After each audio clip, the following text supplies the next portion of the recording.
5 Fakta Muhammad Al-Fatih, sang penakluk Konstantinopel. Sultan Muhammad Al-Fatih merupakan salah satu pahlawan besar umat Islam selain Salahuddin Al-Ayyubi. Di usia yang masih muda, yakni 25 tahun, Muhammad Al-Fatih mampu menaklukkan Konstantinopel di Romawi Timur. Putra dari pasangan Sultan Murad II dengan Turki Hatun binti Abdullah itu seperti jawaban atas sabda Rasulullah SAW yang diriwayatkan dalam hadis Ahmad berikut ini. Kota Konstantinopel akan jatuh ke tangan Islam. Pemimpin yang menaklukkannya adalah sebaik-baiknya pemimpin, dan pasukan yang berada di bawahnya komandonya adalah sebaik-baiknya pasukan. Berikut 5 fakta Muhammad Al-Fatih. 1. Biografi Muhammad Al-Fatih. Muhammad Al-Fatih terlahir dengan nama Muhammad II dalam bahasa Turki Mehmet Sani di ibu kota Utsmani 29 Maret 1432 dari pasangan Sultan Murad II dan Huma Hatun. Dia merupakan keturunan dinasti Turki Utsmani.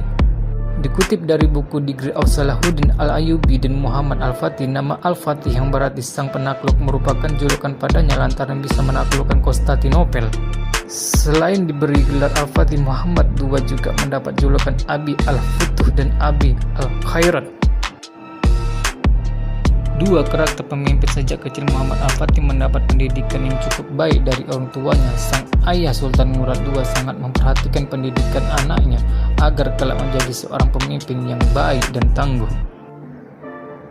Murad II menunjuk Syekh Ahmad Ibn Ismail Al-Qurani, seorang ulama yang paham sekali dengan Al-Quran. Tak heran sejak kecil Muhammad Al-Fatih sudah menghafalkan Al-Quran 30 juz, mempelajari hadis-hadis, mempelajari ilmu fikih, matematika, ilmu falak, dan strategi perang. Al-Fatih disiapkan sejak kecil untuk menjadi pemimpin, namun tetap dalam bimbingan para ulama, sehingga pemikirannya tetap berada di jalan yang benar. 3. Mengguncangkan Konstantinopel.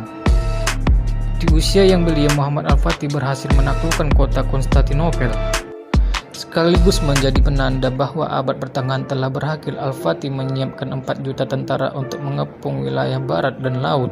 Pengepungan ini terjadi selama 50 hari. Pasukan Al-Fatih berhasil menyeberangkan 70 kapal laut melewati hutan yang ditumbuhi pohon-pohon besar. Tentu saja sebelumnya selama 1 malam pasukan menebangi pohon yang merintangi perjalanan. Pasukan Muhammad II berhasil menaklukkan Konstantinopel, dan sejak itu dia mendapatkan gelar Sultan Muhammad Al-Fatih alias sang penakluk. 4. Peradaban yang dibangun. Selama berkuasa, yakni tahun 1451 Masehi hingga 1484, Sultan Muhammad Al-Fatih telah membangun lebih dari 300 masjid, 57 sekolah, dan 59 tempat pemandian di berbagai wilayah di Utsmani. Salah satu peninggalan yang terkenal adalah Masjid Sultan Muhammad II dan Jami Abu Ayyub Al-Ansari. 5. Wafat dan wasiat sang penakluk. Pada Rabiul Awal 1481 Masehi, Sultan Muhammad Al-Fatih menderita sakit, namun dia nekat meninggalkan Istanbul untuk berjihad. Dalam perjalanan kondisinya semakin memburuk, tenaga kesehatan dan obat sudah tidak lagi bisa menyembuhkannya. Sang penakluk itu pun wafat pada usia 50 tahun di tengah pasukannya pada 3 Mei 1481 Masehi atau 4 Rabiul Awal tahun 86 Hijriah.